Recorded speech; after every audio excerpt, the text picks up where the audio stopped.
Grayson Report. Happy Saturday. What is up? Tammy, Heather, whatever, Carol, Wendy, D Nice, Matthew, Nerd Report. Yes, everything's good. I was just starting the stream when you texted me. Matthew, hello. How's it going while we wait for people to trickle in? How's your weekend going on so far? Did you guys watch anything interesting over the weekend? I know Matthew had a chance to see Salem's Lot. I have not been able to catch it yet. That's next on my list. He actually said it was pretty good. If you guys want to catch Salem's Lot and you happen to have Max, check it out. It's out there now. Shelly, what is up? Thank you for being a member of the Wolfpack for 13 months.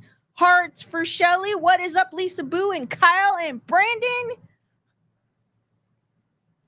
Also, too, I was able to watch, if you guys have Shudder, I know a lot of people don't have Shudder, but for those of you that do, VHS Beyond is on there. I was able to watch it. Usually they come out with a VHS film, it seems like every year. I think last year was 84, if I'm not mistaken. I lost track. If you guys have Shudder, check that out. Just a warning. It starts off with a bang and kind of ends. It kind of goes downhill after that, but I did enjoy it. I felt like the budget was a little bit bigger this time around. But the first couple of stories are awesome. Like it kept my attention throughout the whole thing. So if you do have Shudder, check that out. Matthew goes, same lot has a cameo for my favorite Stephen King creator character, just as a heads up, and it keeps on the tradition because usually Stephen King usually shows up in his things. So that's kind of cool to hear.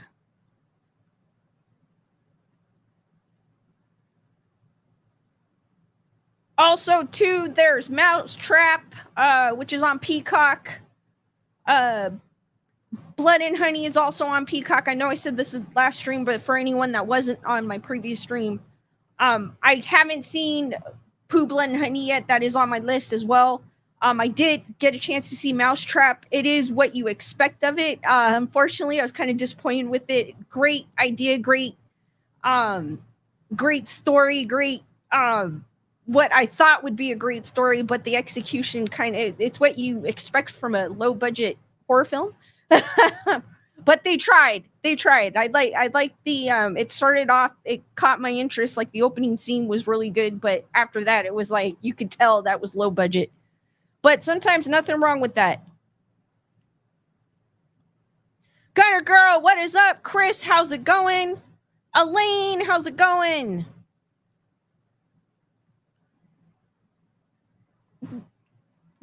Also, I have an article of 5 new horror movies to stream while we wait for people to trickle in. I know I've been talking about it before we get into the nitty-gritty. This one has a few that I have not mentioned. 5 new horror movies to stream for Halloween. Out this week, a period possession movie starring Sarah Paulson. I love Sarah Paulson in American Horror Story. I couldn't get into Nurse Ratched. I couldn't really get into it, but I love her as an actor. She's always, whenever she's on screen, it's like, whoa. Chief-driven supernatural thriller starring Ariana DeBose and more. It's called Hold Your Breath, and it's on Hulu. I had no idea. I've never heard of this one, so now it piqued my interest. A mother braves the elements and evil in this busy but hackneyed feature debut from the directors Carrie Corse and Will Jones. Sarah Paulson plays Margaret, a loving mother trying to shield her 2 daughters, Rose, Amaya Miller, and Ollie, Alona Jane Robbins, from sinister entities that she suspects lurk outside their isolated Dust Bowl home. Among them is a mysterious drifter, Eben Moss Bachrock. That is a great last name. With questionable healing powers. Krause Scripts hurls horror convention against the wall, possession, survival, eco disaster, home invasion, folk horror, body horror, religious mania, in hopes that something sticks. but nothing does. So what's left is a movie about a grieving mother protecting her children from dust and wind for 94 minutes, a scary scenario for 1930s Oklahoma. The film setting, this actually kind of sounds interesting, like something different, but not here. Instead, there are predictable jump scares, creaking floor beds, silhouette figures in the distance, and every 10 minutes another fire for Margaret to put out. It's The Mist, but slit, the Babadook minus the Babadook, the Night of the Hunter with no edge. So maybe by the Eric did not like this. The guy that wrote this article did not like that, but it sounds interesting. It's worth a look if you're looking for something spooky to watch and you have Hulu. I had mentioned VHS Beyond. It is on Shudder. If you're not familiar with the VHS, there's like a bunch of them. I don't even know how many they have, but it's kind of cool. It's kind of different. It's like a movie, but it has like different films within the movie, like different kind of, I guess you could say, TV shows, which makes it kind of interesting. Over 12 years and 6 franchise films, it's been a mixed bag for the VHS found footage anthology.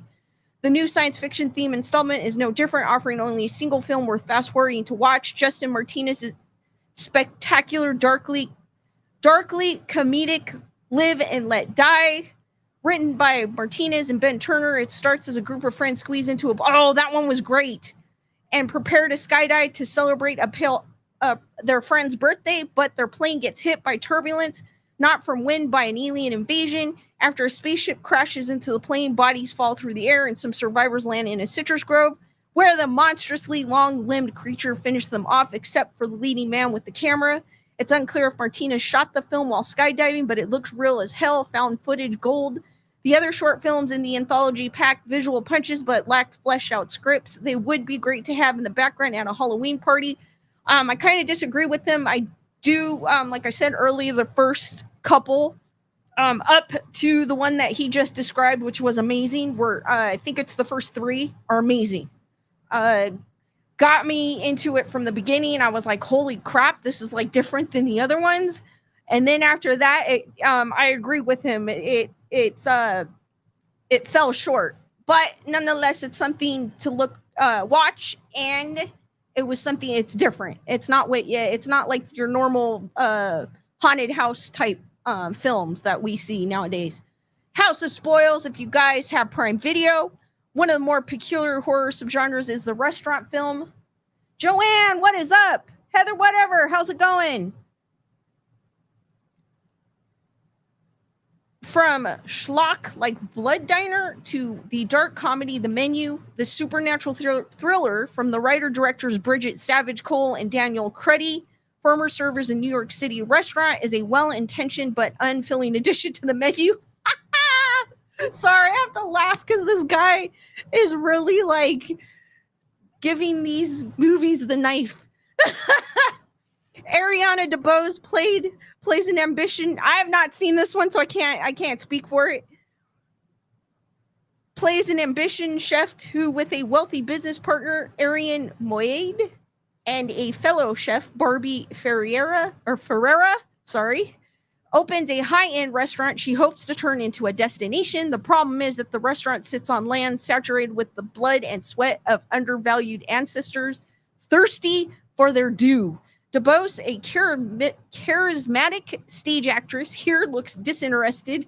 A deadly state for a movie chef in the Bear era. Not... This guy's really... He's really trying to say these are bad without saying they're bad. Not even her character's walking nightmare of slimy black bugs crawling from elaborately plated dishes unnerve her much or make her leave an invertebrate horror movie conundrum the script never satisfactorily addresses. Okay, I'm sorry. This makes me even more interested to watch these because this guy is like butchering these. Then again, for many women in the restaurant business, survival can mean staying at a job that surrounds you with monsters. Salem's Lot, which Matt, I have not got to see it yet, but Matt has, and he did say that he liked it. On November 17th, 1979, CBS aired a Gen X horror touchstone, Salem's Lot, Toby Hopper's miniseries adaptation of Stephen King's 1995, oh my God, 1975 best-selling vampire novel. I have not read the book. I wasn't a big, I'm a fan of Stephen King, but I never actually read his book except for one. Because when I was younger, I wasn't, I didn't like reading books until I got older, and I always saw Stephen King books were like this big, and I was like, oh, hell no. So I've never actually picked up, sorry about that, guys. I've never actually picked up a Stephen King book except for one, and it was good, the one that I read. And it wasn't even like his type. It was kind of horror, but not horror. But I have never seen the original Salem's Lot as well either. Its blood-chilling bedroom visitation scenes are masterclasses in timing and reveal. It's hard to imagine any generation being scared by this paint-by-number adaptation written and directed by Gary Dauberman and starring Lewis Pullman as a successful novelist who moves back to his main hometown where he joins locals in fighting off a hostile vampire takeover. Tonally, the film veers like a drunk Dracula. Oh my God, he's butchering this one too. On Halloween night, from Spielberg-like family film to gothic melodrama to a Hallmark Channel romance, not even three terrific actors, Bill Camp, John Benjamin Hickey, and Alfred Woodford, help the film pump fresh blood into the source material. If there's a bright spot, it's Virginia Johnson's era fabulous costumes. Okay, just for reference, guys. Just for reference. So if you ever want to, write a letter to this dude, this is on the New York Times, and his name is Eric Piepenburg. Not that I care, but he's butchering all of these. The Platform 2, it is on Netflix. He's probably going to butcher this one too. Much like the Human Centipede films, I kind of like the Human Centipede films. They're the gross factor. I mean, they are B horror films, but I liked it. It was something different, and I like originality. Gladder Gazutlu Urudi. I am butchering these names. I do apologize in advance to this person. Euridia's stomach-churning Spanish-language thriller, The Platform, introduced a brutal, generous world of desperate and repulsive circumstances. It is set in a vertical prison where inmates get food delivered via a platform that moves between floors. The problem is that by the time the platform reaches the final floor, there's nothing left to eat except body parts left over from fights over leftovers. Gatstulu Eurudia's frustrating sequel piles on too many new rules and new characters, including a messiah figure that unnecessarily fattens the runtime. The original is barely recapped, so viewers will be lost without having seen it. There's gore galore, but whatever pleasure that brings gets undercut by repetitive chatter and global food distribution and relative morality discussions as cinematically thrilling as a UN dossier. So, guys, again, this was written for the New York Times, and Eric Piepenburg was the author, and he just and you know what's ironic about this? It's 5 new horror movies to stream for Halloween. So it's kind of like an article recommending what to watch, but he butchers every single one of them. That is hilarious. Tammy, what is up? Delalux, how's it going? Also, too, I want to give a shout out earlier, Heather Salvatore, for her PayPal. I know she's over on the East Coast, so sometimes she can't make it. But I do appreciate your PayPal, and I just want to give you a shout out. Hearts for Heather Salvatore. Thank you. Lisa Boo goes, yeah, some reviewers are brutal. I mean, now because of just reading that, I want to check it out. And I already know, like with Salem's Lot, Matthew enjoyed it. So I'm and it looked pretty good to me. Haven't had a chance to see it yet, but I'll still watch those because now my interest is piqued.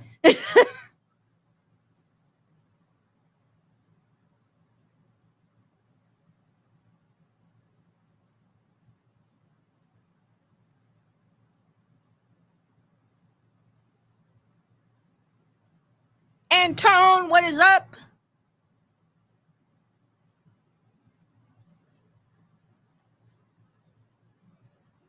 Joanne goes, I'd like to get a pumpkin beer and watch horror movies at Halloween time. That sounds like a plan. Sounds so cool.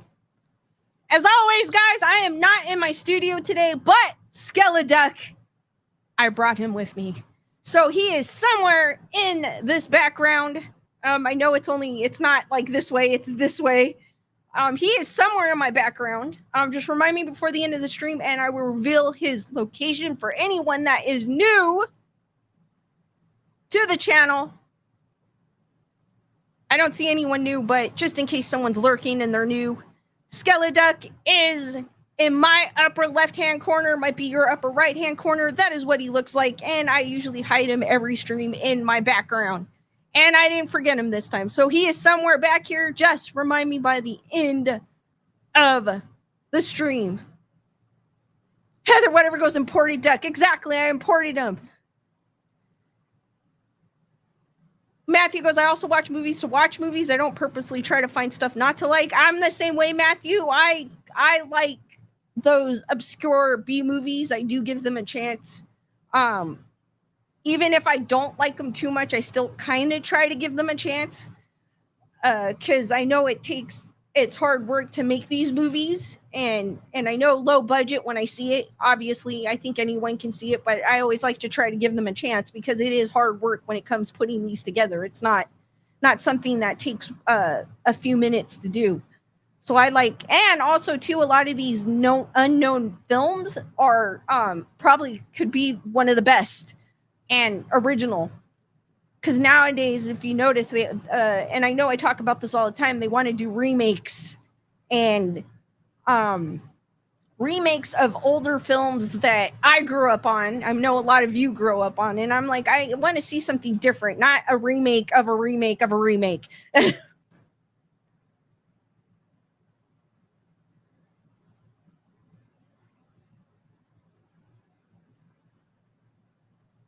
Some remakes, don't get me wrong, they're good.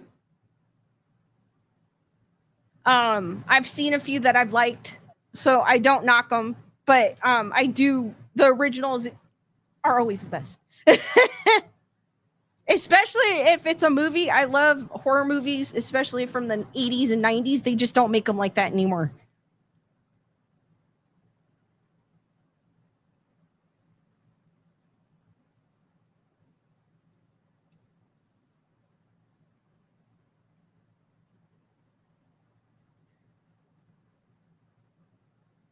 D-Dice goes, no, we need sequels and prequels.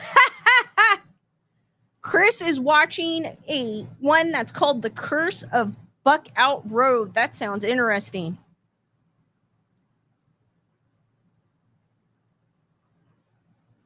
Carol found him. Matthews found him. Just remind me by the end of the stream, guys, and I will reveal his location.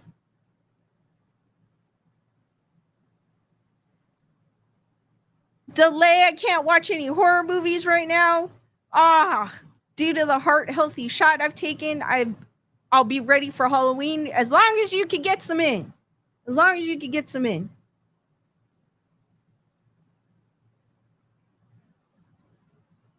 Also, too, want to give out to Heather a shout out. Give out a shout out to Heather, whatever. She says, watch out for Bigfoot. They are stinky, I hear. Hearts for Heather, whatever. And that takes me to my next topic. I know you guys have heard of it, but I want, probably seen this before, but I wanted to give my thoughts on it. TikToker captures clear footage of Bigfoot in now viral video. My thing with anything on TikTok, it's very hard for me to believe it because there's too many people trying to be TikTok famous.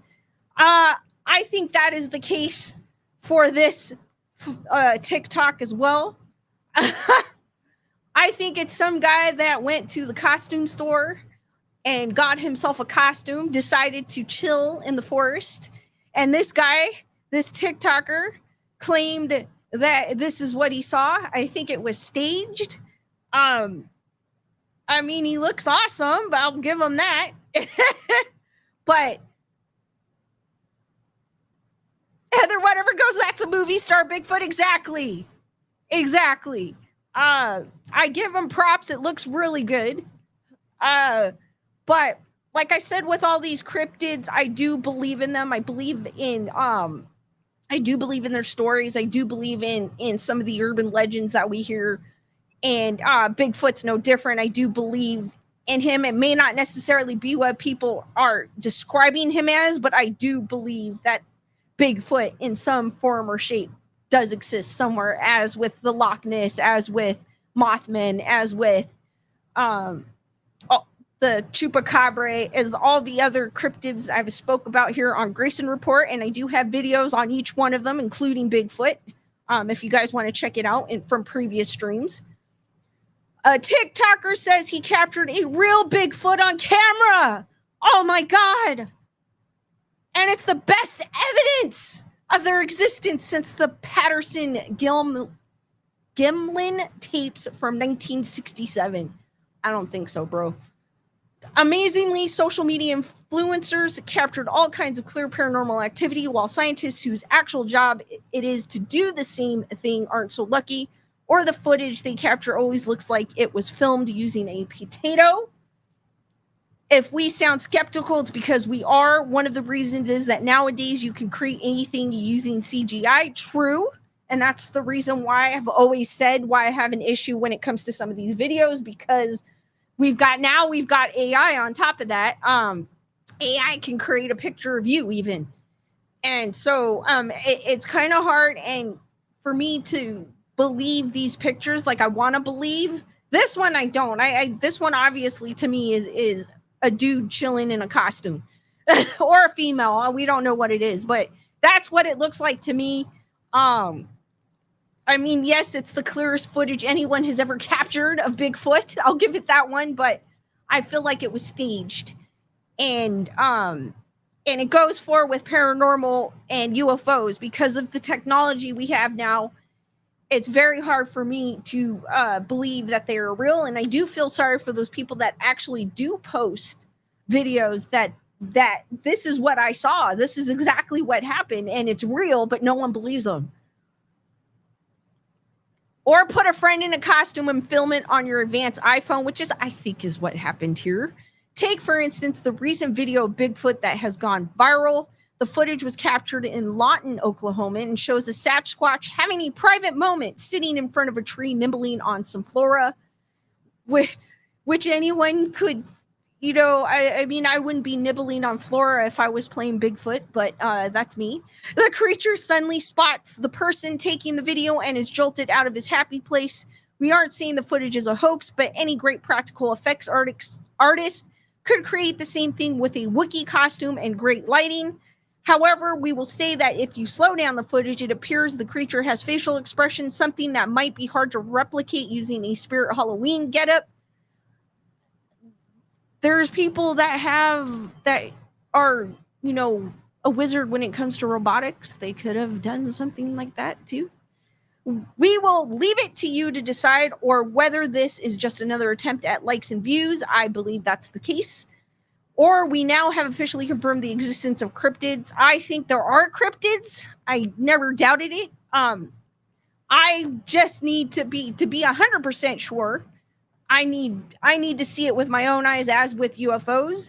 While you make up your mind, we will be watching another internet phenomenon that is real, Mudang, the baby pygmy hippo, which I don't know if you guys have seen that. I have seen that. It is so cute, or seen.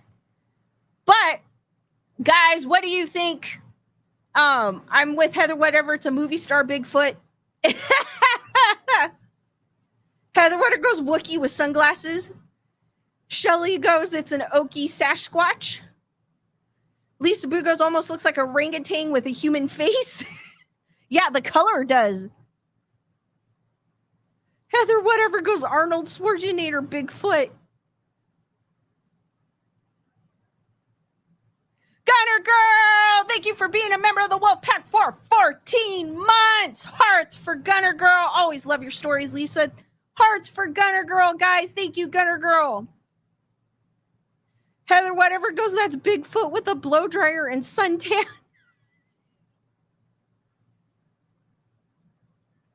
Chris Barber goes, I haven't seen this. I don't watch TikTok. I'm not actually a TikTok viewer because sometimes I scroll because I used to look for spooky videos, but now I'm like, I don't believe half the videos that they put on there.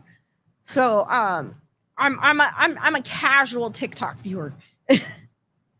Carol goes, that's a well-groomed Bigfoot.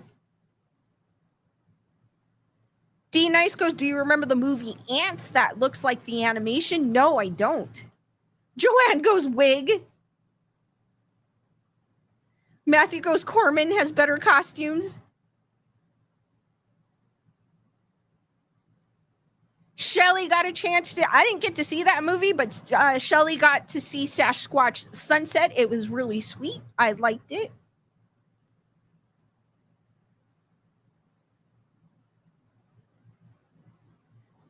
Antone is asking, have you read about the Manhattan abduction in New York City? Netflix is making a documentary about it. No, I have not. That sounds interesting, actually, to keep my eye out for. Carol goes, the hair looks like it's been detangled and combed out. Actually, it kind of does. Like he's been using Pantene or something. Coconut conditioner. And he's got his big old roller brush and he's going like this. Hold on, let me make sure my hair is right. I feel like I'm with you on that one. He looks a little too clean. Antone says the trailer is out on YouTube. I will have to check that out. That sounds interesting.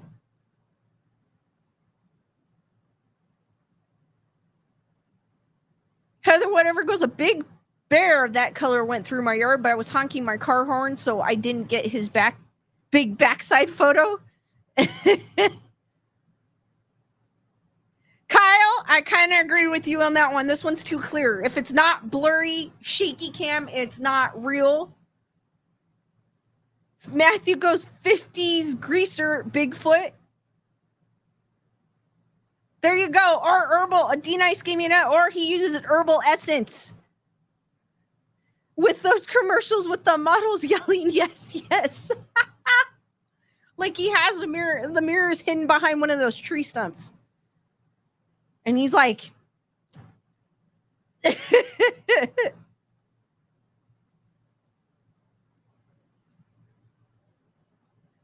But yeah, it seems too clear. Because I feel like if someone actually saw one, they would be so excited that they couldn't, it'd be a shaky, unclear picture. And I don't think Bigfoot would just be chilling like a villain in the shade, in the trees. I feel like that's too much in the open. Joanne goes, which way to the beach?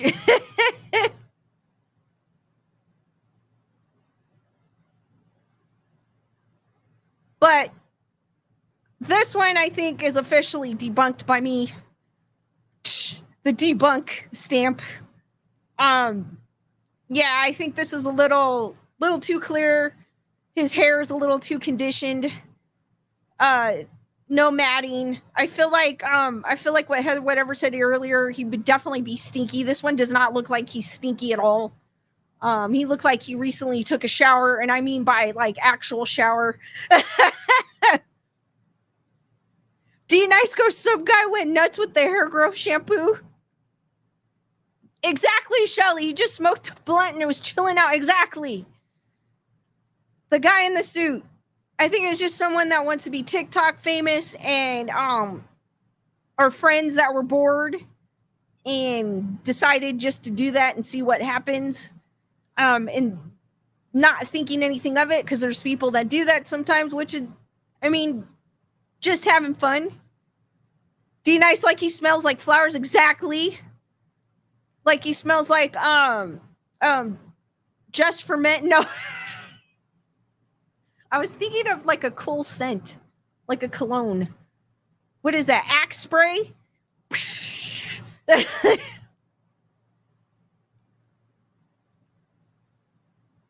Heather, whatever, if I got a hot tub, an old stinky bear would be in it. Exactly, because bears do like to go into the pools and stuff when they see it. But I feel like this one's definitely a dude just trying to get TikTok, or a female, or both, trying to get TikTok famous. Having a little fun. Didn't probably think anything of it. Decided to, yeah, let's just post it, see what happens, and it went viral. D-Nice goes Old Spice. So do you guys believe in Bigfoot?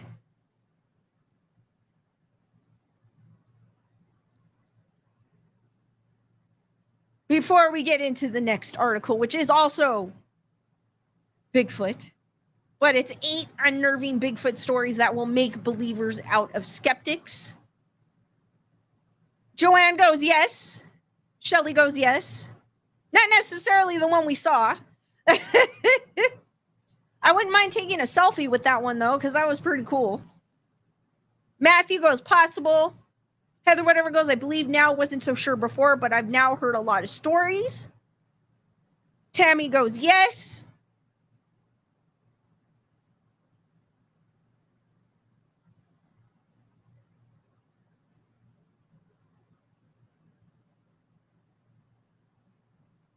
So this one goes from the early 1900s attacks in the Pacific Northwest to the most recent Sasquatch sightings. These close encounters with Bigfoot will send chills up your spine. It's unclear precisely when Bigfoot sightings began, but North American history is littered with accounts of a bipedal ape man seen roaming through the nation's most isolated woodlands.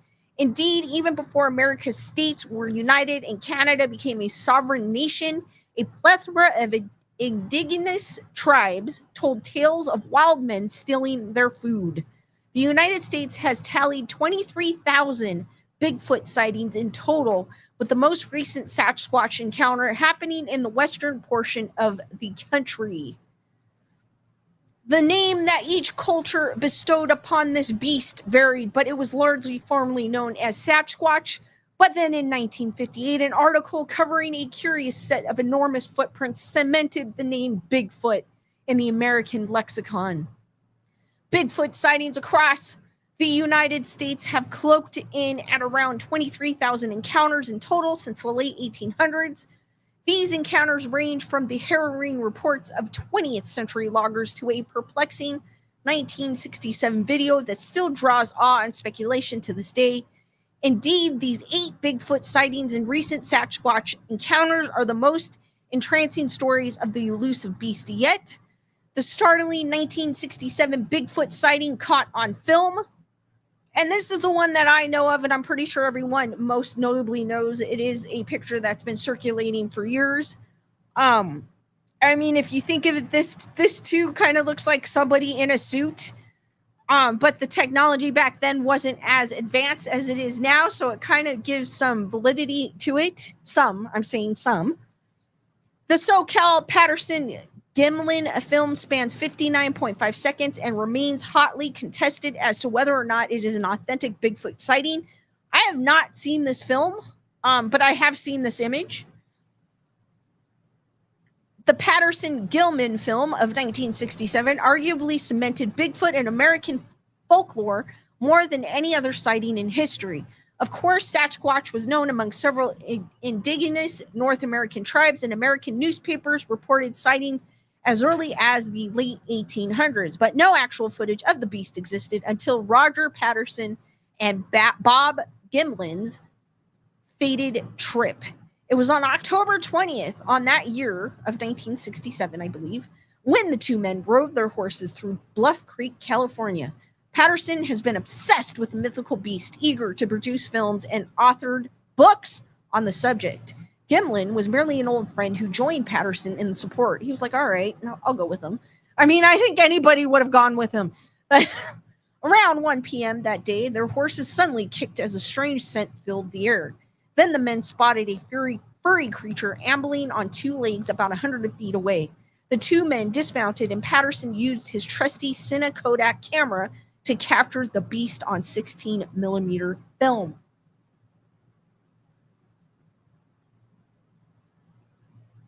Chris Barber goes, they say that was a female. Shamanistic Unicorn Tam, what is up? Shelly goes, that's the standard picture. Emily Parkinson's, how's it going? I'm glad you were able to make it.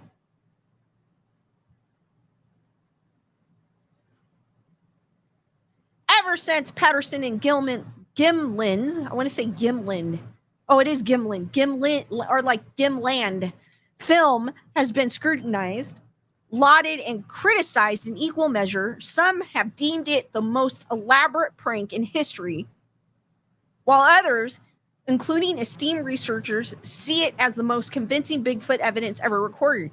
Also, too, when I talked about, the Loch Ness Monster, also, they had a video of Loch Ness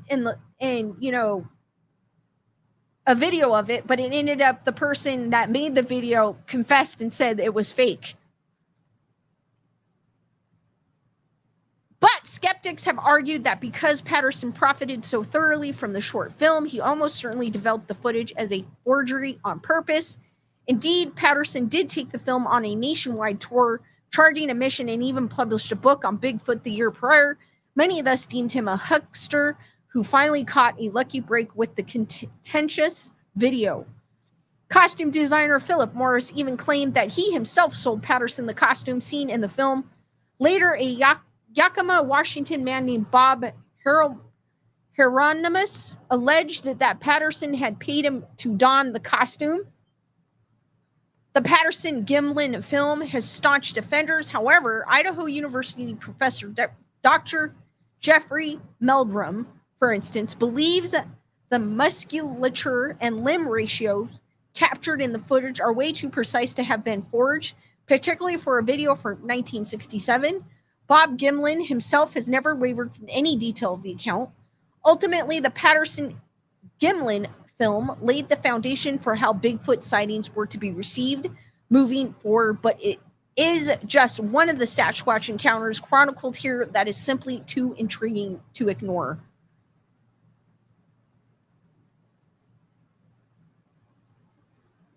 And also, why do I have baby oil as a ad? Can I add? Like, I don't even search baby oil. Like, what's up?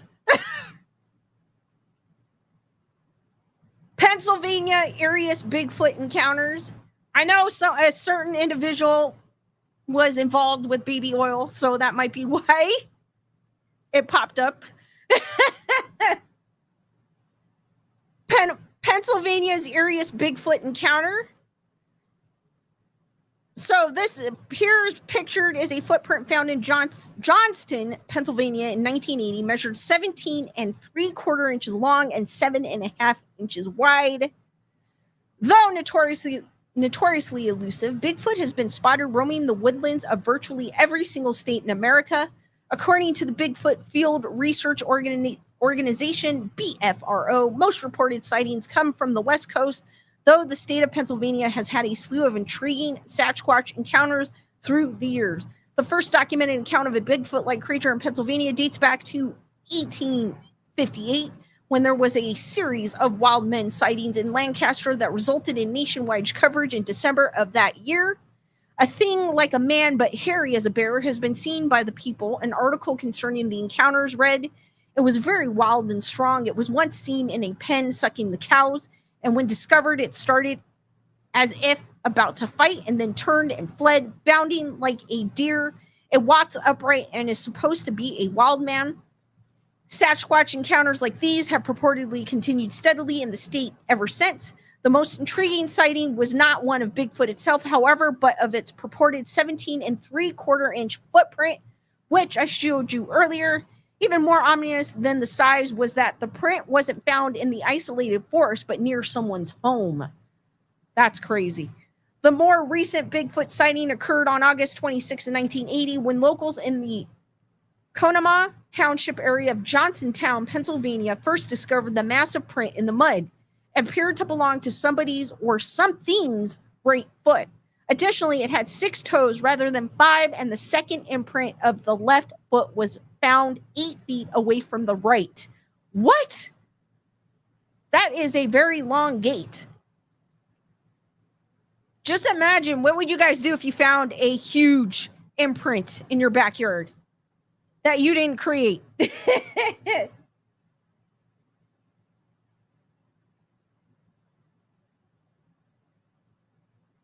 Lisa Bugos, near the Rocky Mountains, there have been a lot of sightings.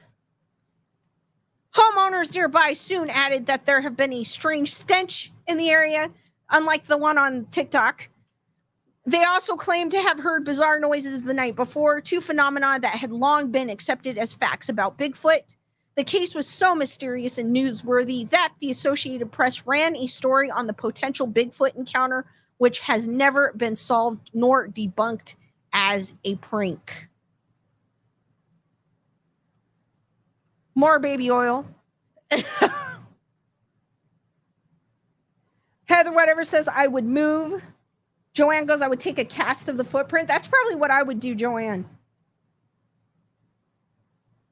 Heather Whatever goes, glad it wasn't Bigfoot poop. Exactly. Oh my God. Bigfoot poop. Just imagine. You're going to water your garden. You happen to be wearing your chanclas.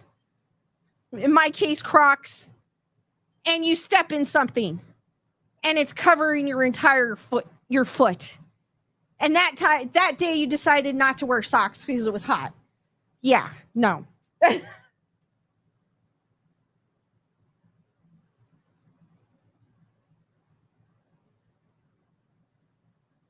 Elaine would go 8 feet. I'd blame my kiddos for the prank, then move.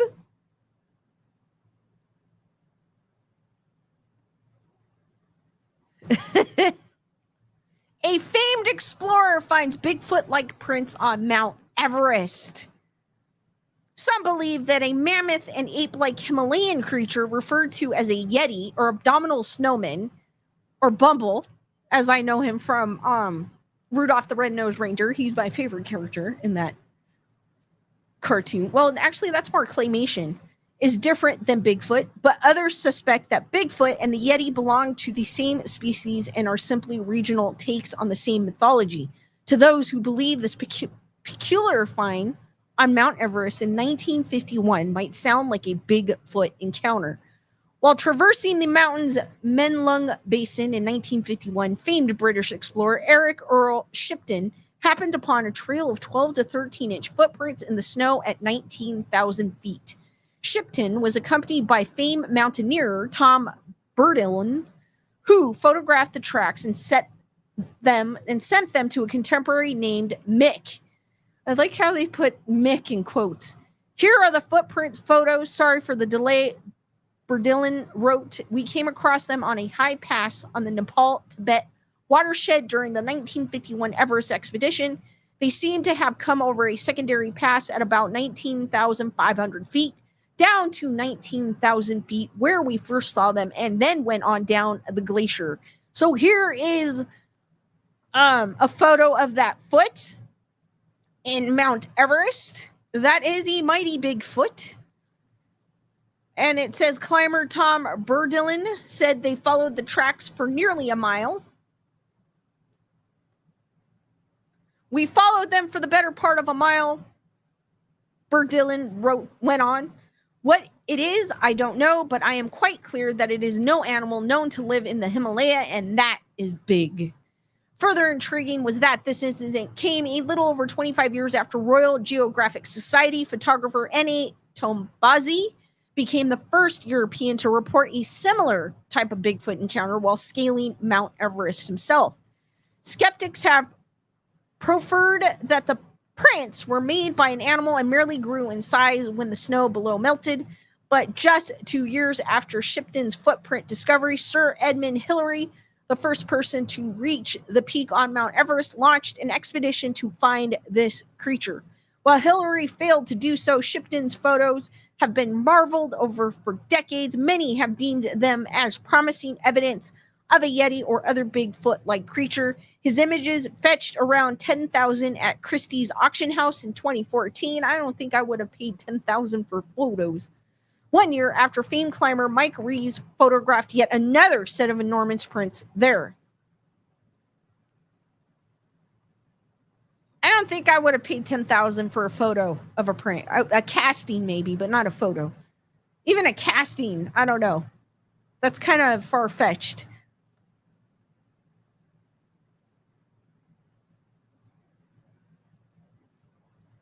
Shamanistic unicorn Tam goes, it only shows one print. It looks like the photo as well that's next to it showed like the trail. But to me, that I thought that was their footprints. Daniel, what is up? How's it going? D Nice goes 10K. 10K in this climate is more like double that, triple that. So it'd be 30K.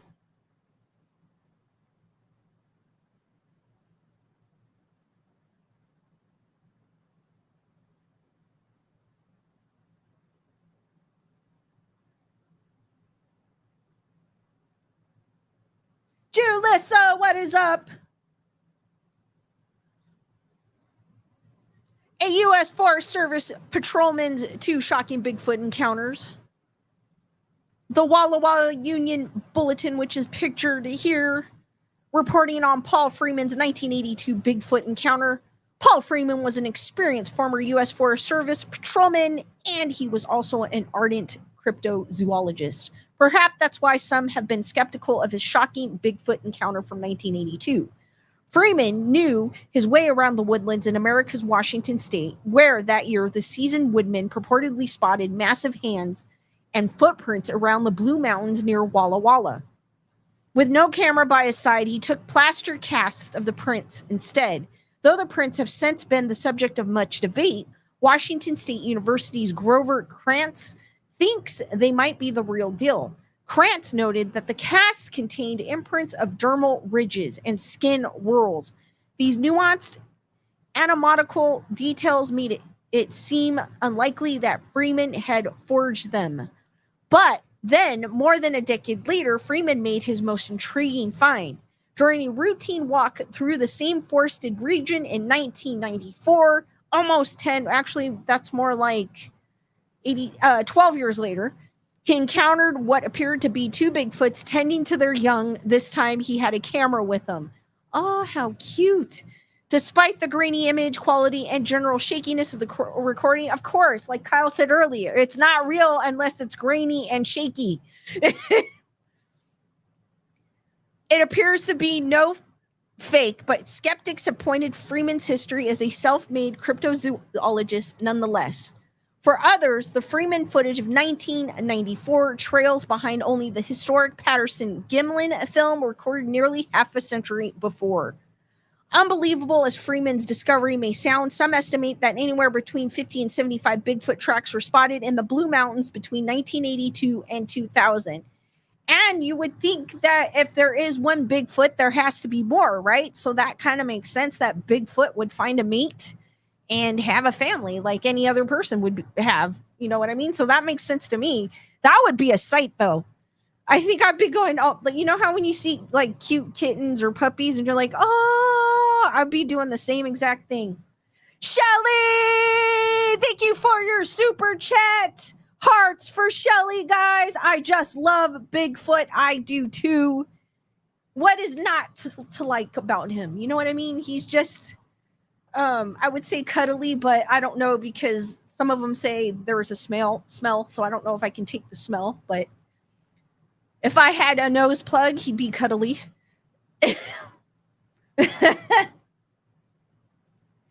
And I've spoke about this one before, the skunk ape in Florida's swampland.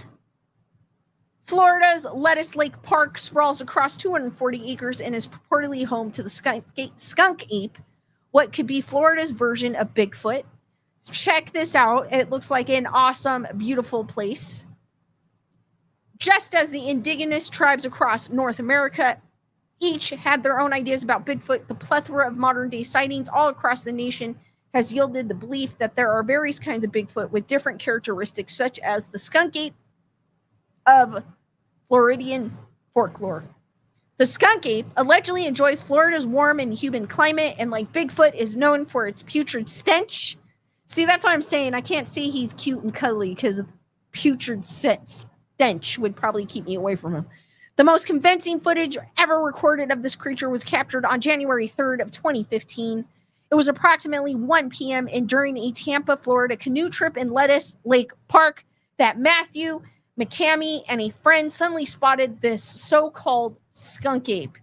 They first heard a noise and the rustling movement of tree branches nearby.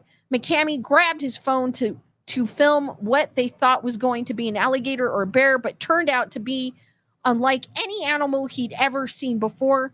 In that moment, I was looking at it and getting a little freaked out, especially once it started really moving, said McCamey. You could tell he was slapping the water and it looked like maybe he was grabbing something. At this time, I was just thinking, holy, what the hell is this? Thinking back to what we saw, I think there's a good chance that we actually saw a skunk ape, I want to say scump, or Bigfoot, or whatever you want to call it, said McCamey of the creature he filmed. It was not a bear. I know that. It wasn't human. It's like a once-in-a-lifetime experience to have been where we were when we were. The likelihood of it happening again. The Bigfoot sighting in Lettuce Lake Park left McCamey and his friend so traumatized that they agreed not to discuss it any further. McCamey claimed that the only reason he stopped filming was to get away from the area immediately. Afterward, he forwarded the footage to former Oregon police officer Phil Poling. Poling left his career as a lawman in favor of running an investigative Bigfoot website that examines any and all available evidence about the creature. Wow, that's kind of cool. He noted that the animal in McCamey's film indeed appeared ape-like in its movements, ominously composed, and even reacted instinctively to the sounds of McCamey's canoe oars hitting the water. I came away from this with a distinct impression that I have no idea what it is, said Poling. It could be a guy in a costume or it could be the real thing. I don't know. He sent me the original copy to Bigfoot evidence, not asking for anything in return.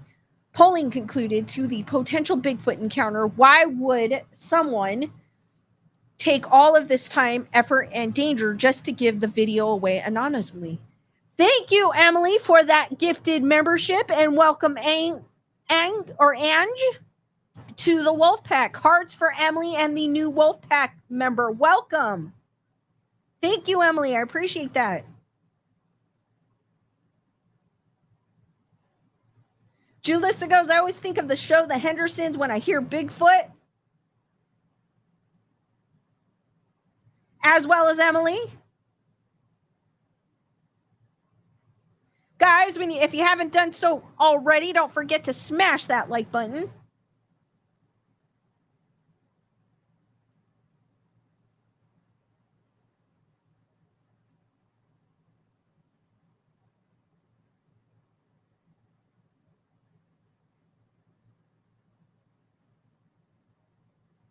Some of these, I know I spoke about the skunk ape, and of course we know I've known about the 1950 or 1960 Bigfoot, but some of these I have never heard. The North Carolina Bigfoot sighting that made a believer out of a skeptic. North Carolina's Uare National Forest has become a hotbed for Bigfoot sightings and Sasquatch hunters alike. Enthusiasts regularly meet at the local El Dorado outpost before venturing out to find the beast. For former U.S. Army tank commander and fraud investigator Michael Green, this was never a personal passion. But that all changed after a few harrowing experiences in the mid-2000s left Green wondering whether there really was something out there. That is just a weird ad. Sorry, I had to look at it. Green was camped out in the 50,000-acre landscape by himself one night when something approached his tent. After a few moments of hearing the unmistakable sound of leaves rustling nearby, the thing came for him. 2 seconds later, it was right over my tent, he said, mimicking a deafening roar, and that wasn't nearly as loud as it. Scared the devil out of me, as you can imagine. 2 nights later, while camped out in the same forest, was his friend Green caught a harrowing glimpse of the creature responsible, a lumbering bipedal ape-like beast in the distance. As a former military man, Green used his surroundings to calculate its size. I guess from the measurements comparing it with trees, it was 7.5 or 8 feet tall and striding with that ponderous arm swing. He said, biggest mistake of my life, really, not to start recording. Determined to capture the creature on film, Green returned to the same woods week after week. He fitted his camper with cameras ranging from night vision to thermal equipment and waited patiently. It was in 2009 that his patience paid off, and a creature stealing one of his baited candy bars was captured by his thermal imaging cameras. I don't care, said Green of Skeptics. I know what I saw. I don't care if anyone thinks I'm crazy, but by God, I'm going to prove it one way or another. And well, I just hope I can prove I'm right before I die. Many have argued against the validity of these Bigfoot encounters by claiming no one's ever seen a Bigfoot skeleton. True. Suggesting, excuse me, the creature doesn't exist at all. To that, Green argued, how many skeletons of a mountain lion have you found? Nature takes care of things very quickly. And he does make a point of that too.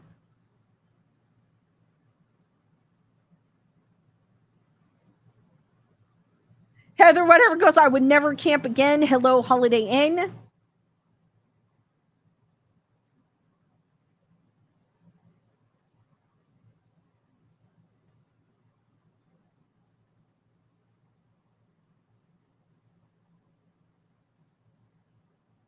Heather, whatever goes, bears smell like sweaty socks, poop, and pot to me. I've run through ribbons of stink that hang in the air long after a bear has gone through. My neighbors wants me to hunt with him because of my sense of smell. No.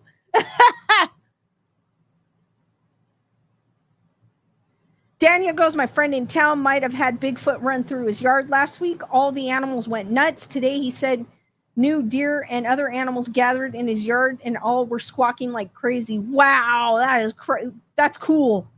That is cool, Daniel. D Nice goes, I mean, it is Halloween and there are stores that sell the gigantic skeletons. They do. I kind of want one. I do want one, but I don't have room for it. The 12-foot skeletons, the viral 12-foot skeletons. I know some of my neighbors have them, and I'm like, because I'm starting to see Halloween decorations in my neighborhood, and it is so cool. They're starting to put out, like, one had, like, 2 skeleton dogs in front of their house. So I was like, oh, that's so cool. Someone had a skull and, like, a severed arm hanging from their, like, a prop hanging from their mailbox on the wall. And I was like, oh, my God, that's so cool. They were probably looking at me like I was crazy. D Nice goes, get one. I would get one, but I don't have room for it. It would stay in the box. It's too huge. Daniel goes, too fast to get a camera. Your friend should put a camera, like just like a motion sensor camera outside facing his property. Daniel.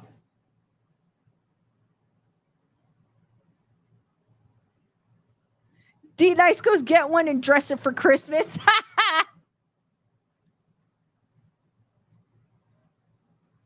The violent Bigfoot encounter that saw 400-pound beasts attack. Despite an undeniable roster of hoaxes that presumably compromised the majority of Bigfoot sightings, reports like this 1924 incident on Mount St. Helens in Washington state boggle the mind. It was here that a group of prospectors claimed to have encountered a group of 7-foot-tall ape men, which nearly killed them all with boulders. Ooh. Prospectors Fred Beck, Gabe Lefevre, John Peterson, Marion Smith, and Smith's son Roy recounted their potential Bigfoot encounter to the Oregonian. The men said they were about 8 miles from Spirit Lake when 4 of these gorilla men attacked them. The bipedal creatures were covered with long black hair, and the men guessed that they weighed around 400 pounds.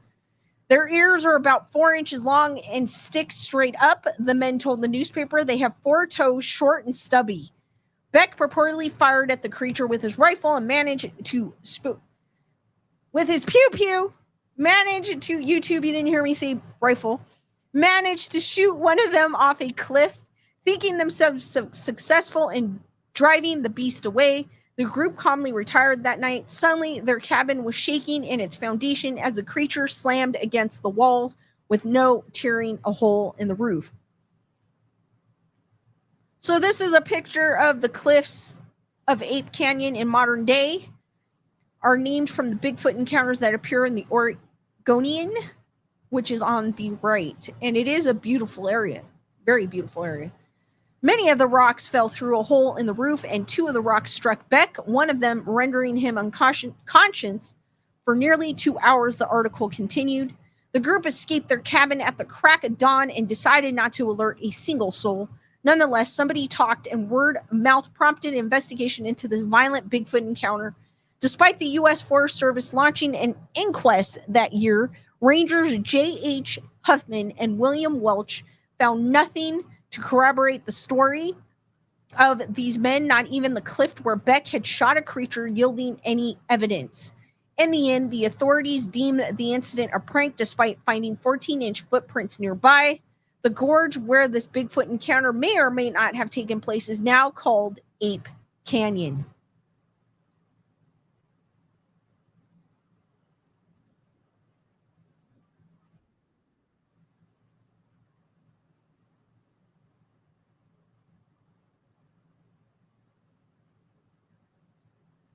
Daniel goes, I have 15 cameras hooked up. All I see is scary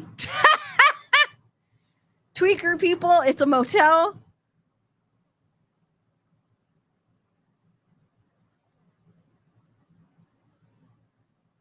Carol goes, if I had one of those 12-foot skeletons, I would do the dress it for all the holidays. There's like, I know you've heard me say this story before, but there's a house in my neighborhood that has a skeleton of a dinosaur and a donkey, I want to say, and they leave it on their yard all year round, and they do that, Carol, just what you're saying. They make it festive for all the holidays. So I think that's so cool. I also have neighbors that they just left their 12-foot skeleton out in the yard all year because they had a 12-foot skeleton, and then they had another 12-foot skeleton with a pumpkin head. So it was a pumpkin head skeleton, and they just left it out. So it's already ready for Halloween.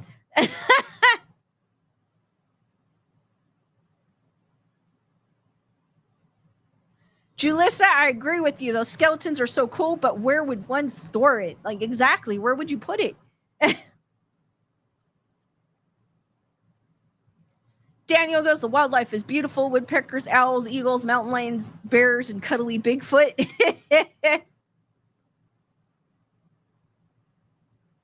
Recent Bigfoot sightings from 2020. In January of 2021, Pulitzer Prize-winning newspaper The Gazette chronicled a shocking daytime Bigfoot sighting that occurred in Summit County, Colorado in the summer of 2019. It concerned a hiker who was taking a rest at about 11,000 feet near a log cabin in the Mayflower Gulch when he spotted large bipedal creatures failing to scale a 20-foot wall covered in snow. The hiker and 2 others went to search the area for the beast when it suddenly disappeared. They failed to locate the creature itself, but found enormous hand and footprints in the snow. The photograph evidence was sent to investigator Scott Miles at the Bigfoot Field Research Organization, BFRO, which deemed it authentic. I believe that he saw exactly what he reported and was a witness to a Sasquatch, probably a young individual that accidentally or naively got caught in a compromising situation in the daytime in a fairly high traffic area, said Miles. The BFRO deemed this a Class A sighting as it occurred under the clear visibility of daytime and regarded a bipedal creature that left large prints behind. Perhaps most shocking is how many BFRO investigations result in Class A status, with one of the more recent Bigfoot sightings of that kind occurring in fall of 2020. I wonder what Class A signifies. Like, what are the bullet points to make something Class A? Reported on March 11th of 2021, the BFRO detailed a case from Shawnee, Ohio that occurred in September of 2020. It saw a woman and her husband hiking through Wayne National Forest when they heard wood knocking sounds. They'd heard this while hiking here before, but never thought much of it. That afternoon, however, at around 5 p.m., they heard a howling, roaring sound, which ultimately terrified them. So this is a perfect, grainy, and blurry picture. Bigfoot encounters happens all over the country, but a new report claims Washington State has seen the most. So for those of you that live in Washington State, it seems to be that is Bigfoot country. The couple immediately turned around and went home. They spent the night looking up animal noises from creatures native to Ohio, but found nothing even close to what they had heard. Waving it off, the couple returned for another hike a few days later and saw a large, dark, furry, bipedal creature that rapidly bounded over a ridge and disappeared. The BFRO currently lists 6 other Class A Bigfoot sightings from 2021 alone. Maybe Bigfoot is a population of primates that have managed to elude modern man for centuries. Maybe these Bigfoot sightings are a series of misunderstandings and lies. There's no undeniable proof that the legendary ape man exists, and no amount of skeptical debunking has confirmed that it doesn't. Absence of evidence, in other words, isn't evidence of absence. So it goes, absence of evidence, in other words, isn't evidence of absence. So guys, what did you think of those Bigfoot stories? They were kind of cool. D Nice goes, that just reminds me of Signs, the reveal of the alien. I've seen bits and pieces. I've never actually sat down and watched that film, but I've seen bits and pieces of it, and I know that scene, whoa, it's crazy.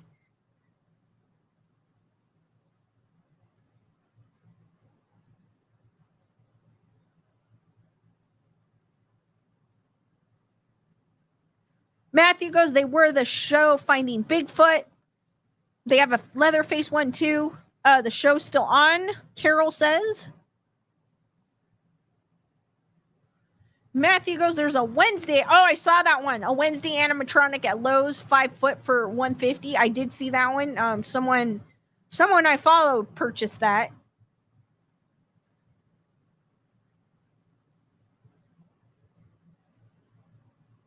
Shelly goes, those were some cool stories. Lisa Boo, cool stories. That's your homework? Oh, like finding out what the Class A classification is?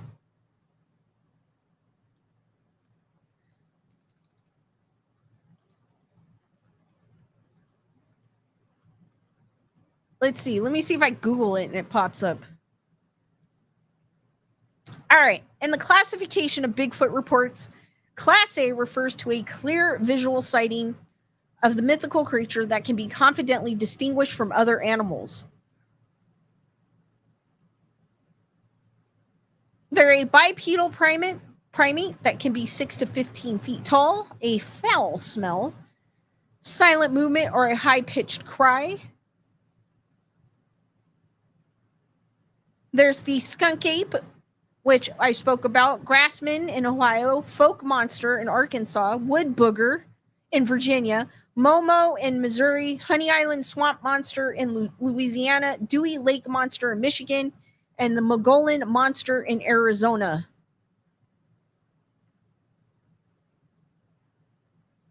Class B and Class C reports are less credible.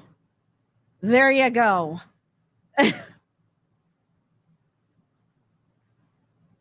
Chris Barber goes, is there a skeleton Michael? I wish. Oh, that's cool, Matthew. No, D Nice goes, no, watching Signs. Elaine, those were great stories.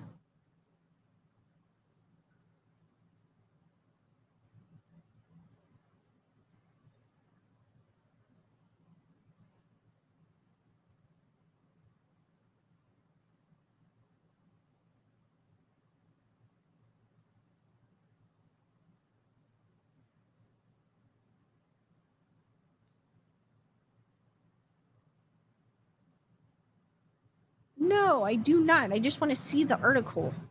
I hate when they do that. They're like, subscribe now, and then you can't go into the article ever. And it's a cool article.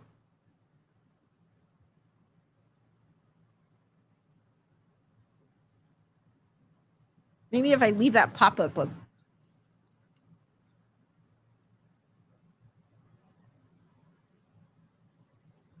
All right, guys, we're used to hearing the lady in white. And then also Carol shared some stories of the lady in red, which I still have some. I have one more that I didn't share. Heather, whatever, thank you for your PayPal as well. For another PayPal, thank you. Hearts for Heather, whatever.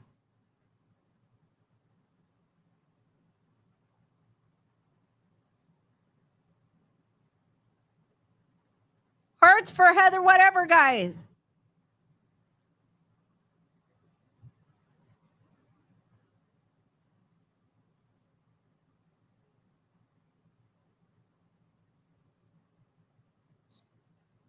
So it's the mystery, and then we'll get into my next article, which is South Carolina's most famous ghost, which is the Gray Man.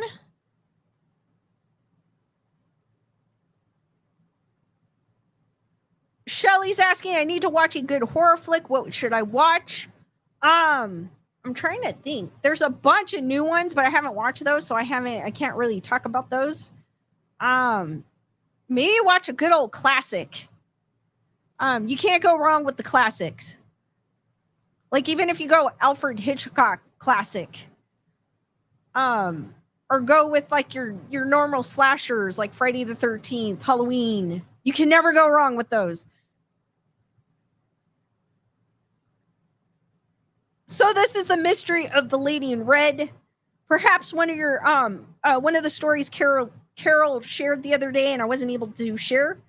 Perhaps one of your more unusual mysteries, the lady in red, still endures within the confines of the American state of Mississippi, because we're always talking about the stories have always talked about a lady in gray, a lady in black, a lady in white.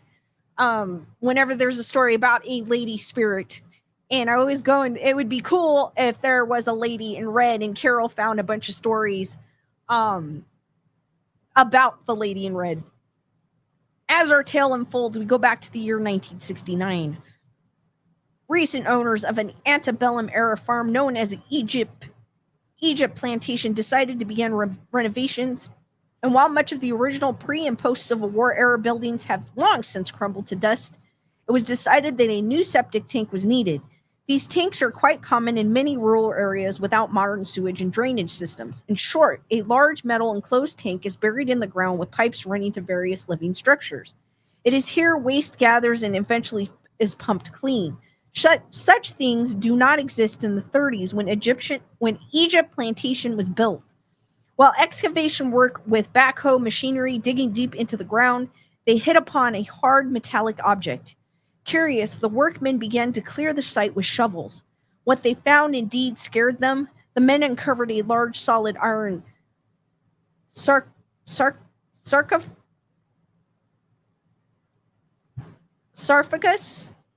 I know I am not saying that correctly. Since no graveyard, private or otherwise, was near, they wondered just what they had uncovered.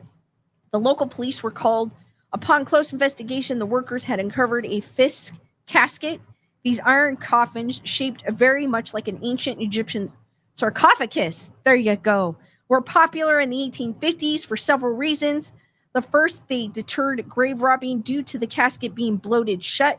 Second, if a family needed to transport a dearly departed great distances over time, such as a device was needed, embalming was still unheard of by today's modern standards.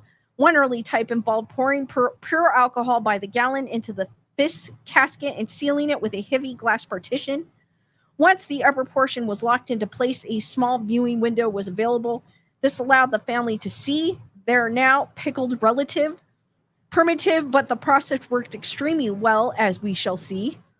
Pickled relative. Fisk caskets were very expensive. One of the most wealthy could well afford the construction, often special ordered to fit a specific person. So when police realized what they had, they too wondered just why such an item was buried on the property, which had not been habituated since the 1870s. No records of prior family burials from previous owners were recorded in country record or county record. It was decided to pry open the viewing port. What was seen baffled description. Inside the casket was the perfectly preserved body of a very beautiful woman. She appeared to be asleep. The woman had long black hair and red lips. She was wearing a red velvet dress with cape and black buckled shoes. Her outfit was definitely dated to the 19th century. Her preservation was based on the fish being filled with alcohol and luckily never leaking. But no identification whatsoever could be found. The serial number of the fish casket, which could be traced still to Pacific requesting buyer, was long since worn away. It was because of the lady's clothing was she dubbed the Lady in Red. Some speculate that perhaps the lady was being transported from back east or vice versa from train to train. Perhaps lazy workers hauling the extremely heavy casket simply dropped it by mistake, not wanting to lift it or perhaps not even having tools to do so. They simply buried it where it fell. As such, no one ever found out what became of their missing loved one. Perhaps still the lady has a more nefarious past, even a murder victim, clearly concealed and never, it was hoped, to be unearthed. Everyone locally has a story. Her story made national headlines in newspapers. It was determined that she had been dead for at least 100 years. Obviously, no one was still alive to identify her. As such, it was determined to not further disturb the lady's slumber.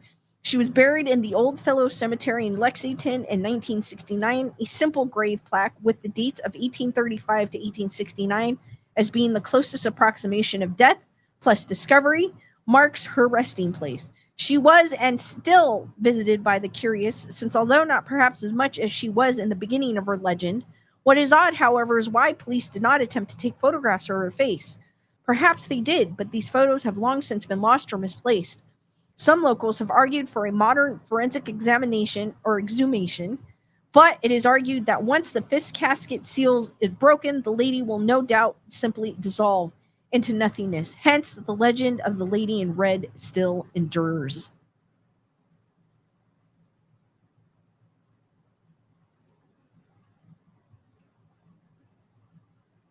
Matthew goes, man, I thought Lewis turned into a girl who was cooler than he was before.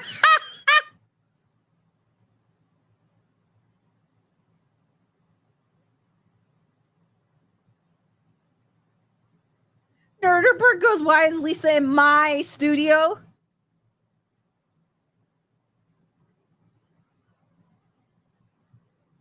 Daniel, true, we lost a lot of history, still more to be found.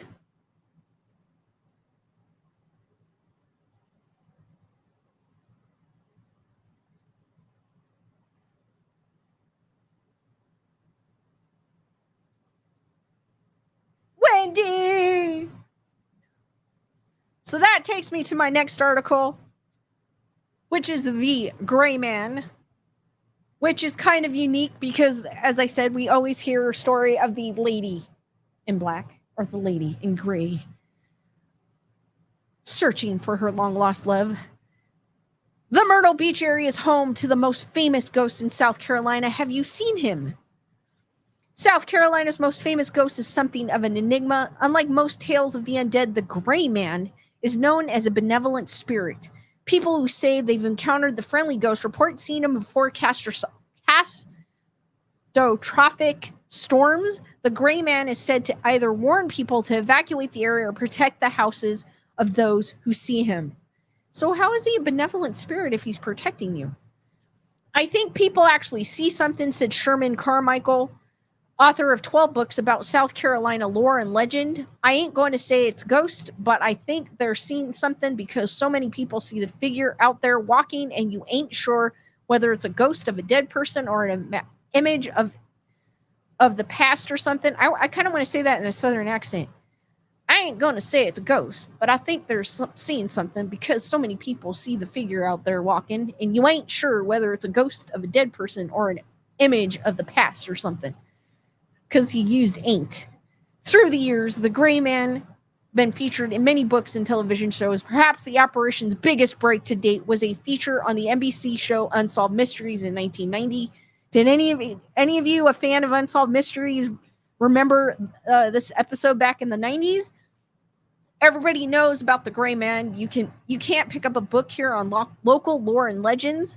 I don't think that wouldn't include a story of the Gray Man, said Georgetown County Public Information Officer Jackie Broach.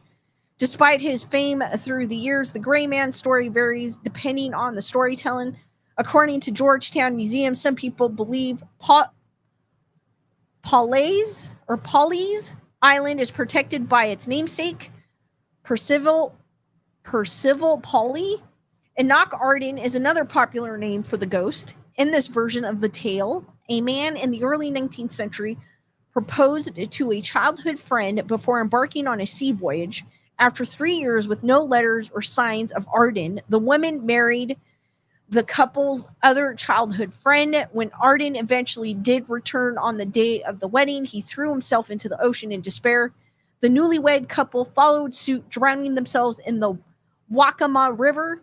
Others say the Gray Man is the ghost of a nameless sailor who washed ashore on Polly's Island and passed away soon after being found. Nobody can quite seem to argue on who the Gray Man was, said Broach, who's also heard versions of the legend where the Gray Man is the ghost of the English pirate Edward Teach, better known as Blackbeard. Local haunted history buff Elizabeth Huntsinger leads the Ghosts of Georgetown Lantern Tours and have written 3 books about ghosts, mysteries, and legends in the Georgetown area. Huntsinger shared another Gray Man story of lost love on a Weather Channel program called Haunted Hurricane Island.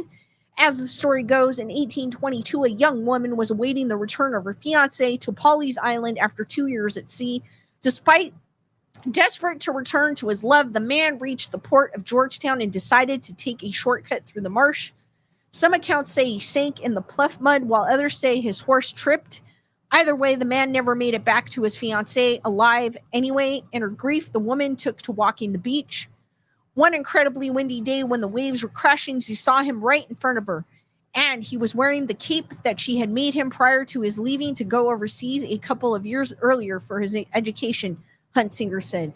She knew it was him, and she didn't even hesitate to go forward, even though she knew he perished and he disappeared right in front of her. Concerned for her mental health, the woman's parents took her to Charleston to get medical help. When they returned, they saw that a storm had devastated the island, but their home remained intact. This version of the story provides the best basis for accounts of a benevolent ghost protecting homes from storms, but Huntsinger favors another origin of the Gray Man, one with some historical record. Originally from England, former South Carolina Lieutenant Governor Weston was a wealthy plantation owner and Confederate captain in the Civil War. Weston and his wife lived at Hagley Plantation in Georgetown County, but had a summer home built to split their time on Paisley Island. Now called the Pelican Inn, the house remains on Paisley Island to this day.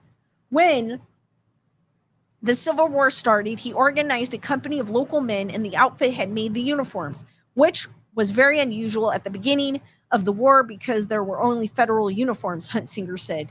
Now the whole company had gray, and he also outfitted them with infilled pew-pew sent from Britain. Weston never saw the end of the war. He fell sick with tuberculosis, and although he was elected lieutenant governor and taken out of combat, Weston died in office in 1864. He's said to be the Gray Man who still watches over Paisley Island and appears in a long gray coat like most Civil War soldiers in the Confederacy would have had, Huntsinger said. It's impossible to prove or disprove any of the historical sightings, but if indeed the Gray Man was spotted before 1864, it would rule out the ghost of Plowden Weston. Each version of the legend invokes different historical and geographical qualities of the Palmetto State, from pirates and the Civil War to pluff mud and storms. The folklore of the Gray Man is steeped in South Carolina culture. Have any of you guys heard of the Gray Man before? I have never heard of them. Jules, what is up? Glad you're able to listen, Jules. Glad you're here.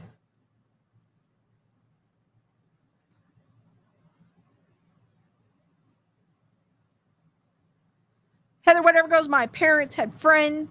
The lady was engaged, but her fiance died in World War II. Her brother lived with her to protect her the rest of her life. No ghost, but that kind of sad story. I know those. I always feel for the stories like that. And a lot of the legends are legends like that, and it's sad.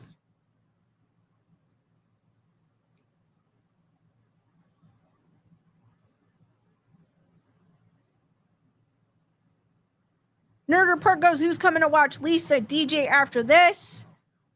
D Nice has dropped the link to, that is my channel. I think I'm going to be going on Lewis's channel because I'm not set up for my channel yet on Twitch. So if you want to, D Nice, if you could drop Lewis's channel. Jules is listening while preparing for Hurricane Milton. I saw that. Please be safe, Jules. Anyone in Florida as well, be safe. I did see that a hurricane is coming your way. Please stay safe. Because those hurricanes are no joke.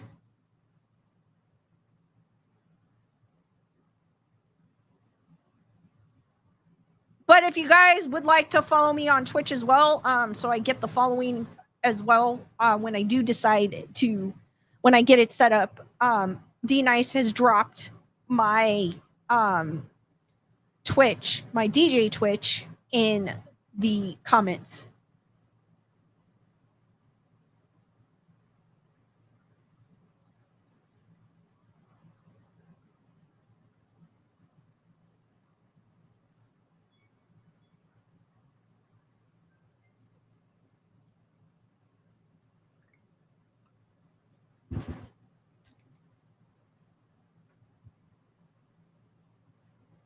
All right, guys, I'm going to read one more story and I'll open it up for, let me see if I have a short story here.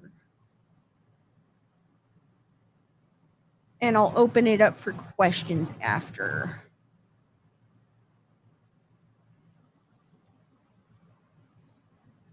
Jules goes predicting a direct hit for me, but I'm not evaluating this time.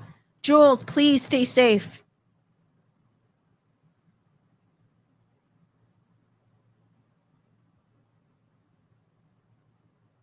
But hopefully it changes directions, or hopefully by the time it hits land, it is weaker than what they say it is.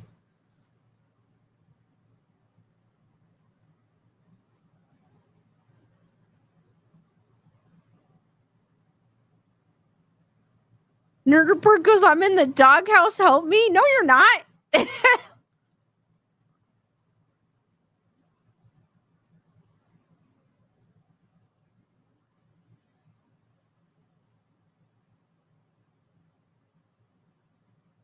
Lewis doesn't play techno. He plays house. I'm the one that plays techno. All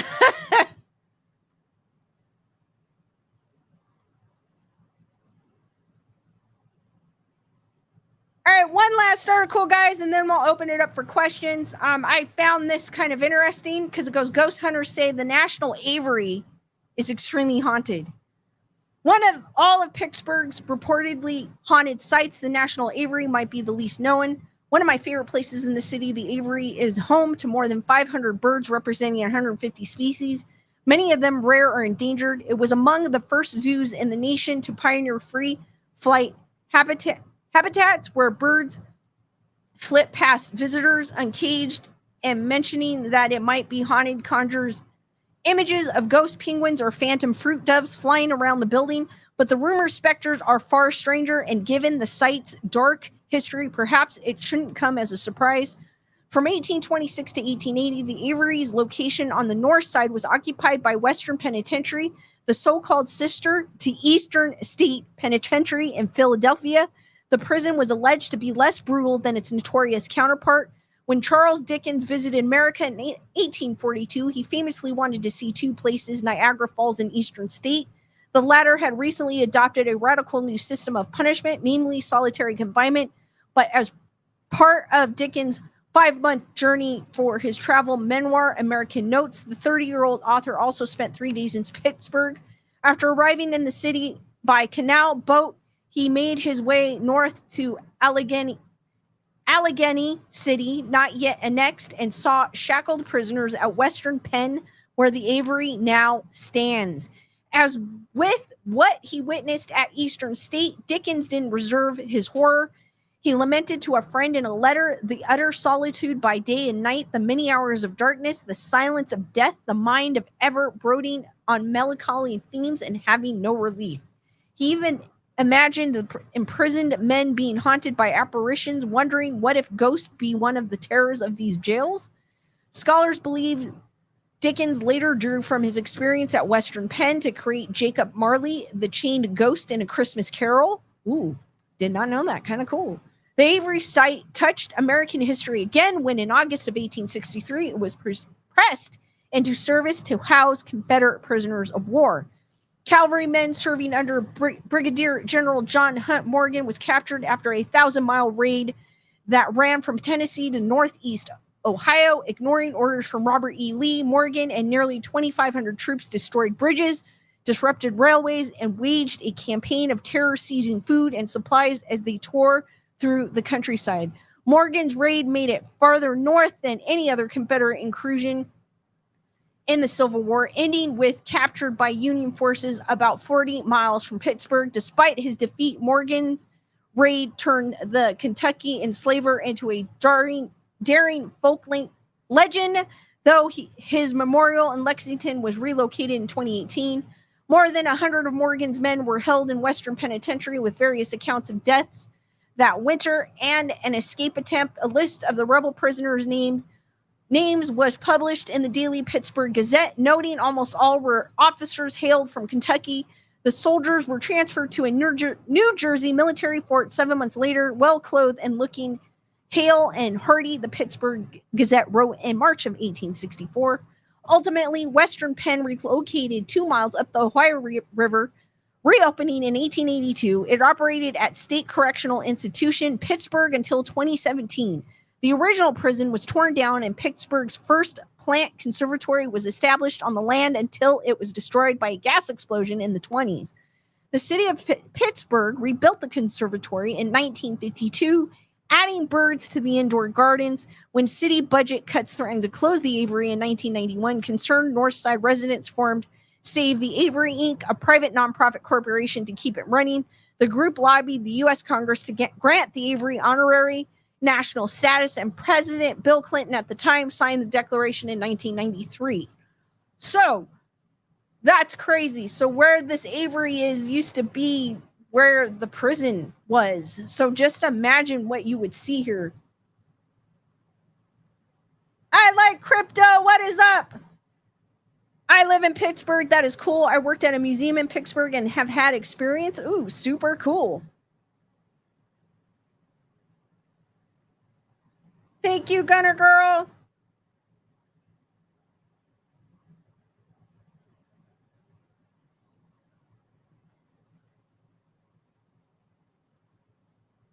With its long-standing commitment to unfettered bird life, the Avery has understandably distanced itself from its haunted history in Western Penn.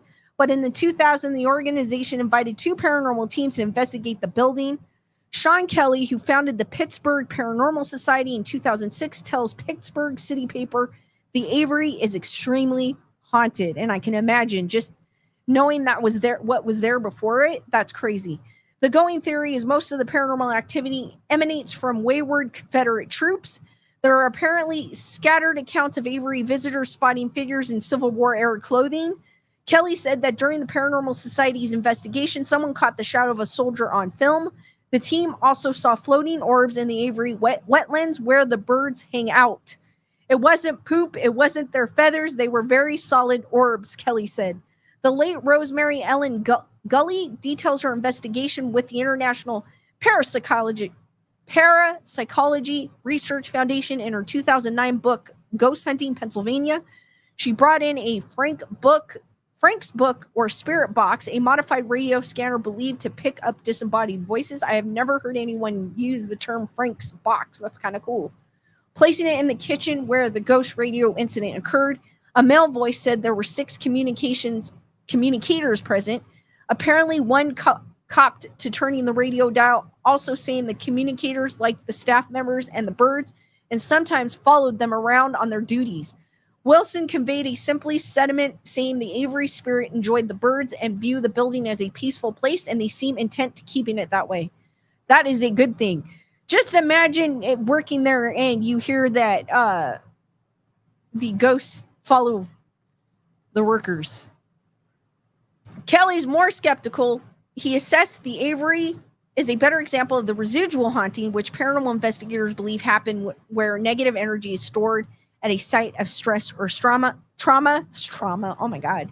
Spirits essentially get stuck, Kelly tells City Paper, and are unaware of anyone's present, continuously walking the same route like a broken record. Accounts of a 150-year-old ghost enjoying the Avery's bird seem to speak to a deeper wish for a happy ending. Rather than a historical ruin, the site can be a likely, if slightly spooky, place for conservative and conservation and renewal.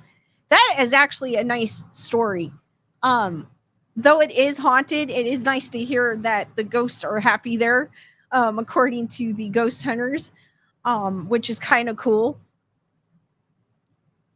I like crypto. I learned something new about the Avery. Thank you. No problem. Which is kind of cool. It looks like they found a place that they can find peace and they choose to stay. So that's kind of cool. Heather, whatever goes, I want to raise in time and a half for the ghosts.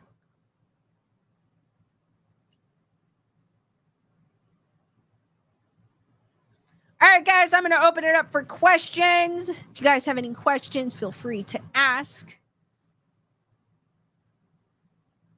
And I'll give you a few more minutes to look for Skeleduck. He's kind of in an easy location.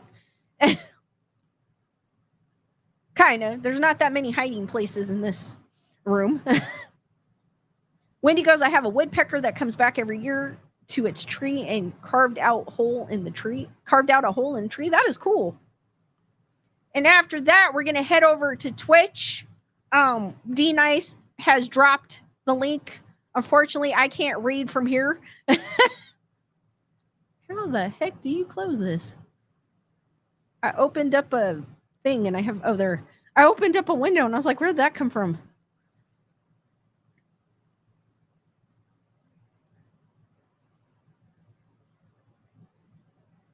Skeleduck almost fooled me. That's cool, Wendy. I like those stories. I also I've heard stories where people have taken care of animals and the animal comes and visits them, and I think that's so cool. I'll give you a few more minutes before I reveal his location. But you're hot, Shelly.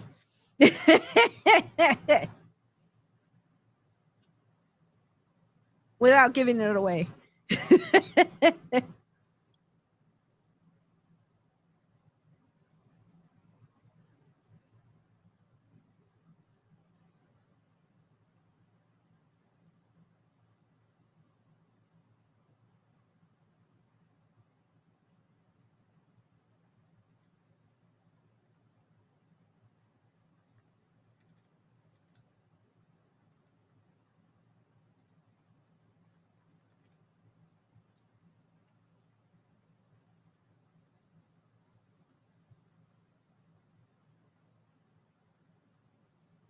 Give you a few more minutes. If you guys have any questions, feel free to ask.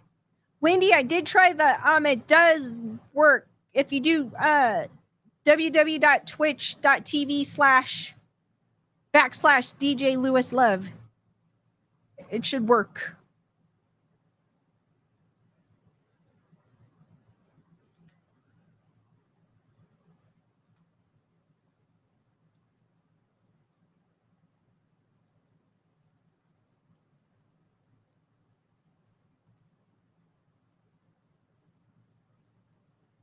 D Nice goes, my boyfriend and I were talking about ghost spirits. His Lily, who was a lab on wheels, he's been seeing her in the corner of his eye. I've been seeing my Sandy Butter at the foot of my bed. Ah, that is so sweet.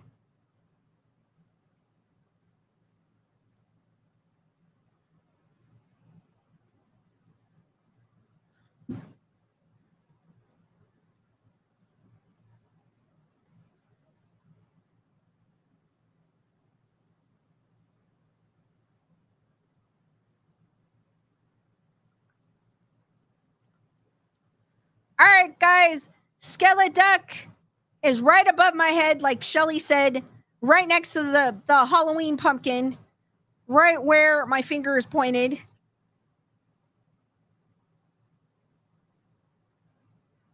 Right there. He kind of blends in with the Michael Myers mask, kind of, a little bit, but he is right there. D Nice goes, Maya's been growling at it? Oh, no way. That's crazy. Chris Barber goes, I miss my Jake. I never hear him anymore. Matthew spotted him. D Nice goes, Maya has been growling at my sliding door, so I know she's seeing Sandy. Ah, that's sweet. I like stories of I do believe that our animals that have passed can visit us as well and comfort us long after they pass, much like a loved one can do as well. And I always love hearing stories like that. It's their way of checking on us to make sure we're okay and letting us know that they are okay as well. Heather whatever goes, I get little jumps on my bed sometimes. Kitty wait like gato. I see shadows of like I'm assuming are my cats that I've lost, because I lost a black cat named Travis, and sometimes I see a black shadow. I catch it on the like your boyfriend does, D Nice. I see it in the shadow, like, you know, on the side of my eye, type of thing. And you're like, no, but then you're like, wait a minute, there was something there.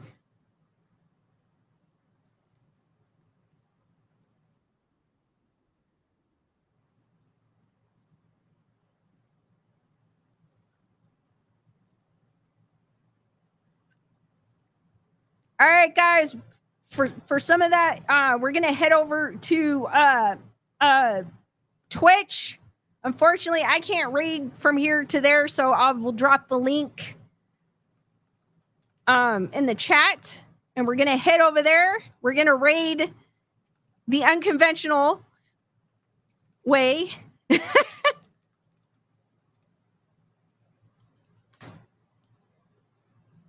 So I dropped the link. We're gonna head over there. Just copy and paste the link. Lewis is on right now, and then I'm probably gonna jump on as soon as I end this stream.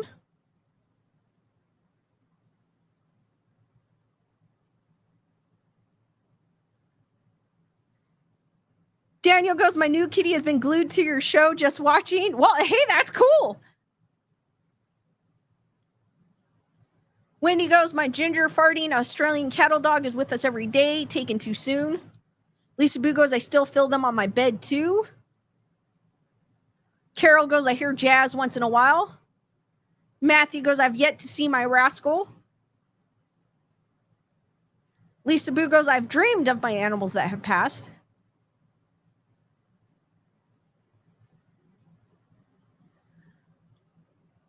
Heather whatever goes, I feel honored. My dog likes me. or likes you, so me. Lisa Boo goes, my cats are, oh no.